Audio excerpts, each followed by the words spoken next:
మీకు తెలిసిన విధంగా మన తెలుగులో 56 లెటర్స్ ఉన్నాయి. ఈ 56 లెటర్స్ ని మనము రెండు రకాలుగా డివైడ్ చేసుకున్నాం. ఒకటి అచ్చులు, రెండవది హల్లులు.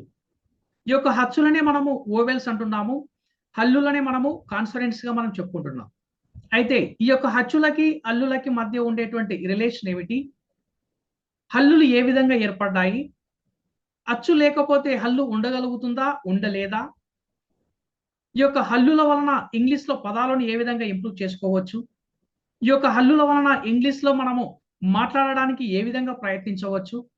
ఈ యొక్క హల్లుల వలన ఇంగ్లీష్ లో ప్రొనౌన్సియేషన్ ఏ విధంగా ఇంప్రూవ్ చేసుకోవచ్చు అనేది ఈ వీడియోలో మనము స్టెప్ బై స్టెప్ ప్రాసెస్ లో క్షుణ్ణంగా క్లారిటీగా ఈ యొక్క గుణింతాల ద్వారా ఏ విధంగా మన యొక్క స్పోకెన్ ఇంగ్లీష్ ఇంప్రూవ్ చేసుకోవచ్చు అనేది ఈ వీడియోలో మనం ఇక్కడ తెలుసుకోబోతున్నాం. Okay friends, let us see that. మనం ఇప్పుడు తెలుగు గుణింతాలు అనేవి ఏ విధంగా ఏర్పడుతున్నాయి, వాటి ద్వారా పదాలు ఏ విధంగా ఉన్నాయి అనేది మనం ఇప్పుడు చూద్దాం. తెలుగు గుణింతాలలో మన ఫస్ట్ లెటర్ మనం తీసుకుంటే జనరల్ గా కా వర్గం అనేది మనకు ఉంది. ఈ కా వర్గం అనేది తెలుగు గుణింతాలలో స్టెప్ బై స్టెప్ ప్రాసెస్ లో ఒక్కొక్క లెటర్ ఏ విధంగా రూపాంతరం చెందింది, ఆ లెటర్ యొక్క ఇంపార్టెన్స్ ఏమిటి, అది ఏ విధంగా ఇంగ్లీష్ లో మనకు ఉపయోగపడుతుంది అనేది మన యొక్క వీడియోలో మనం ఇప్పుడు చూద్దాం. అయితే కా అనే లెటర్ తెలుసుకోవడానికంటే ముందుగా ఇది ఎలా ఏర్పడింది అనేది మనం ఇప్పుడు తెలుసుకుందాం. ఇక్కడ కా అనేది మీరు పలికి చూడండి. కాలో మనకు రెండు సౌండ్స్ ఉన్నాయి.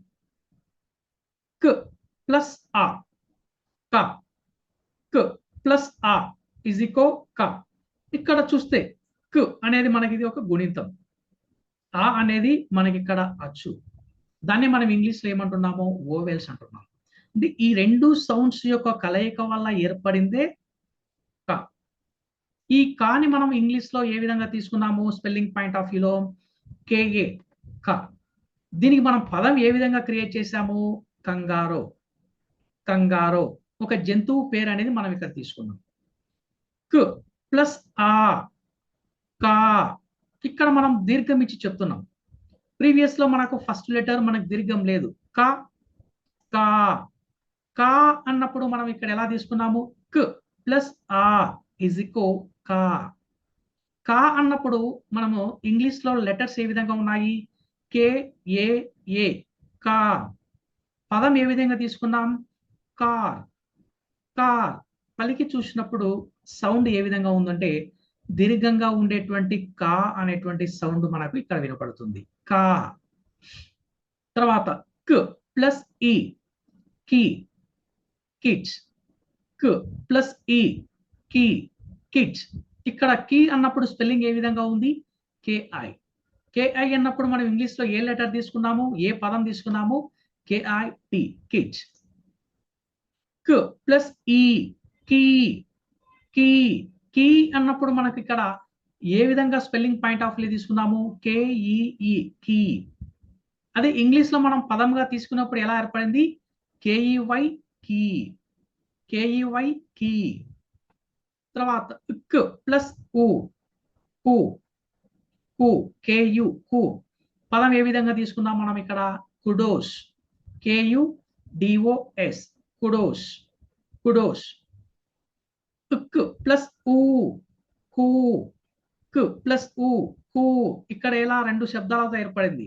ఒకటి కు ప్లస్ ఊ, కు, కే డబ్ల్యూ, కు. మనం పదంగా తీసుకున్నప్పుడు ఎలా ఏర్పడింది? Cool, cool.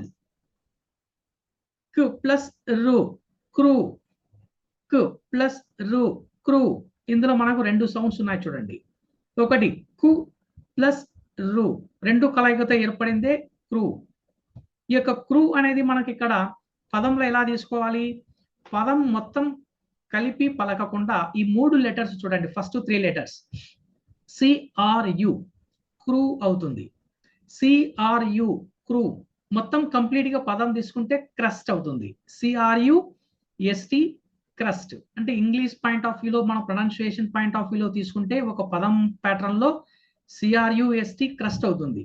ఈ మూడు లెటర్స్ ని మనం సపరేట్ గా తీసుకొని పలికినప్పుడు ఏమవుతుంది? క్రూ అవుతుంది. అంటే సందర్భాన్ని బట్టి పదంలో వచ్చేటువంటి పదాల అక్షరాల యొక్క కలయికను బట్టి ప్రొనౌన్సియేషన్ అనేది కొద్దిగా మారుతూ ఉంటుంది. తర్వాత క్ ప్లస్ రు, క్రూ, క్రూ, KREU, క్రూ. ఇక్కడ కంప్లీట్ గా పదం చూడండి, CREW, క్రూ, CREW, క్రూ. క్ ప్లస్ ఏ, కే, క్ ప్లస్ ఏ, కే, కే. స్పెల్లింగ్ లో ఎలా తీసుకున్నాము? KE, కే. అదే మనం ఒక పదంగా తీసుకున్నప్పుడు ఎలా తీసుకున్నాము? KEN, can.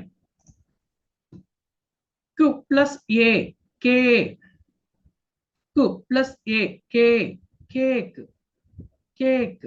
CAKE, cake. ఈ ఫస్ట్ 2 లెటర్స్ తీసుకున్నప్పుడు ఎలా పలుకుతున్నామంటే కే అనేటువంటి సౌండ్ తో మనము ఈ యొక్క పదాన్ని మనం స్టార్ట్ చేయడం జరుగుతుంది. కే, కేక్. క్ ప్లస్ ఐ, కై, క్ ప్లస్ ఐ, కై. దీన్ని మనం సపరేట్ స్పెల్లింగ్ పాయింట్ ఆఫ్ వ్యూలో తీసుకున్నప్పుడు ఎలా తీసుకున్నాము? కై, KAI, కై. కానీ ఇంగ్లీష్ లో ఉండేటువంటి పదం ఎలా ఏర్పడింది? Kind, kind. ఈ KI అనేది మనకి ఎలా ప్రొనౌన్సియేషన్ ఉంది? కైండ్, కైండ్ గా మనకి ఇక్కడ మారింది. క్ ప్లస్ ఓ, కో, క్ ప్లస్ ఓ, కో. దీన్ని మనం స్పెల్లింగ్ పాయింట్ ఆఫ్ వ్యూ అలా తీసుకున్నాము. KO, కో, KO, కో. అయితే ఇక్కడ 2 లెటర్స్ తీసుకోండి. CO తీసుకుంటే జనరల్ గా మీరు ఎలా పలుకుతారు? కో అని పలుకుతారు. కానీ పక్కన ఈ యొక్క కాన్సోనెంట్ అయినటువంటి టీ లెటర్ తీసుకున్నాం. ఈ టీ లెటర్ యాడ్ అయినప్పుడు ఎలా పలికాము? COT, cot, COT, cot. తర్వాత క్ ప్లస్ ఓ, కో, KOO, కో, కోడ్, కోడ్, CODE, కోడ్. క్ ప్లస్ ఔ, కౌ, క్ ప్లస్ ఔ, కౌ, COW, కౌ. చూడండి సేమ్. ఇక్కడ స్పెల్లింగ్ పాయింట్ ఆఫ్ వ్యూలో తీసుకున్నప్పుడు KAU, కౌ. కానీ ఇంగ్లీష్ లో ఒక పదంగా ఏర్పడినప్పుడు COW, కౌ అనేటువంటి లెటర్స్ పాయింట్ ఆఫ్ వ్యూలో ఒక పదంగా మనం ఇక్కడ తీసుకుంటున్నాం. తర్వాత క్ ప్లస్ కమ్, క్ ప్లస్ కమ్. చూడండి ఈ యొక్క స్పెల్లింగ్ పాయింట్ ఆఫ్ వ్యూలో తీసుకుంటే KAM, 3 లెటర్స్ ఉన్నాయి. ఒక పదంగా తీసుకున్నప్పుడు ఎలా ఉంది? COME, come, COME, come. కహ, కహ. క్ ప్లస్ అహ ఇజ్ ఈక్వల్ కహ. ఈ కహ అన్నప్పుడు స్పెల్లింగ్ పాయింట్ ఆఫ్ వ్యూ ఎలా తీసుకున్నాము? KAH, కహ, కహ. దాన్ని మనం ఇక్కడ ఒక పదంగా తీసుకుంటే ఎలా పలుకుతున్నాము? కాఫ్, కాఫ్, కహ, కాఫ్, CALF, కాఫ్. ఇది మనకు గుణింతాలు ఎలా ఏర్పడ్డాయి. ఈ గుణింతాలలో మీరు ఒకటి అబ్జర్వ్ చేయండి, అచ్చు లేకుండా హల్లు లేదండి. ప్రతి హల్లులో తప్పనిసరిగా అచ్చు లెటర్ అనేది పలుకుతూనే ఉంది. ప్రతి ఒక్క హల్లుకి అచ్చు లెటర్ అనేది వస్తూనే ఉంది. అంటే దీన్ని బట్టి ఏమర్థమైంది మనకి ఇక్కడ? అచ్చులు లేకుండా హల్లులు ఉండలేవు. అచ్చులు లేకుండా మనం హల్లులతో ఏమీ చేయలేము. అచ్చు లేకుండా మనము ఒక పదాన్ని కూడా క్రియేట్ చేయలేము. ఇది మనకు ఒక బెస్ట్ ఎగ్జాంపుల్. అంటే అచ్చులు అనేటువంటివి హల్లులకు ఎంతో ముఖ్యమైనవి. ఓకే ఫ్రెండ్స్, ఇక్కడ మనం నెక్స్ట్ ఒత్తు కా అంటున్నాం. ఎస్, ఇక్కడ ఫస్ట్ లెటర్ అయినటువంటి కా వర్గాన్ని మనం ఇక్కడ చూసాం. ఈ కా వర్గంలో ఒక్కసారి లెటర్స్ అన్ని కూడా మీరు అబ్జర్వ్ చేస్తే ప్రతి లెటర్ కూడా మనకు ఇంగ్లీష్ లో ఉండేటువంటి పదాలను మనం ఎక్కువగా తీసుకున్నాం. CALF, కాఫ్ అని, కంగారో గాని, కమ్, కేక్, ఇవన్నీ కూడా ఇంగ్లీష్ కి పక్కా రిలేటెడ్ గా ఉండేటువంటి వర్డ్స్. ఈ ఇంగ్లీష్ కి రిలేటెడ్ గా ఉండేటువంటి వర్డ్స్ ని మనం ఒక్కసారి ఏం చేయాలా?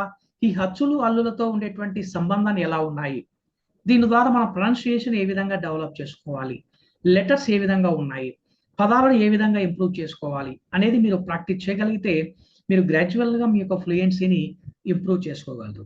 నెక్స్ట్ మనము ఒత్తు కా అనేది మనం ఇప్పుడు చూద్దాం. ఈ ఒత్తు కా అనేది మీరు ఇక్కడ ఏం తెలుసుకో, దీని వల్ల ఉండేటువంటి బెనిఫిట్ మీకు ఏంటంటే, దీన్ని పలకడం వలన, ప్రాక్టీస్ చేయడం వల్ల మీకు స్పెల్లింగ్, ప్రొనౌన్సియేషన్ రెండు డెవలప్ అవుతాయి. Spelling and pronunciation. కానీ డైరెక్ట్ గా ఇంగ్లీష్ తో మనము ఇంగ్లీష్ ని దీని ద్వారా డెవలప్ చేసుకునే అవకాశం కొద్దిగా తక్కువగా ఉంటుంది. కానీ స్పెల్లింగ్ ఇంగ్లీష్ కి డైరెక్ట్ గా ఉపయోగపడేదే ఒత్తు కా. ఈ ఒత్తు కా అనేది కూడా చూడండి, క్ ప్లస్ ఆ, ఖ, క్ ప్లస్ ఆ ఖ. ఇక్కడ లెటర్స్ ఎలా ఏర్పడ్డాయి? KHA ఖ. మామూలు క అన్నప్పుడు ఎలా తీసుకున్నాము? KA తీసుకున్నాం. ఒత్తు ఖ అన్నప్పుడు మనం ఏం తీసుకున్నాము? KHA. దీనితో మనకు ఇంగ్లీష్ లో పదాలు ఏర్పడేటువంటి అవకాశం చాలా తక్కువగా ఉంది. కేవలం ఒక స్పెల్లింగ్ ప్రొనౌన్సియేషన్ పాయింట్ ఆఫ్ వ్యూలో మనకు ఒత్తు కా ఎలా ఏర్పడుతుంది, దాని స్పెల్లింగ్ ఏమిటి, దాన్ని ఎలా పలకాలి అనేది మీరు ప్రాక్టీస్ చేస్తే చాలు. తర్వాత కు ప్లస్ ఆ ఖ, KHAA ఖ. కు ప్లస్ ఆ ఖ, KHAA ఖ. కు ప్లస్ ఈ కి. ఇది మనకు స్పెల్లింగ్ ఎలా ఏర్పడింది? KHI కి, KHI కి. కు ప్లస్ ఈ కి, KHE కి.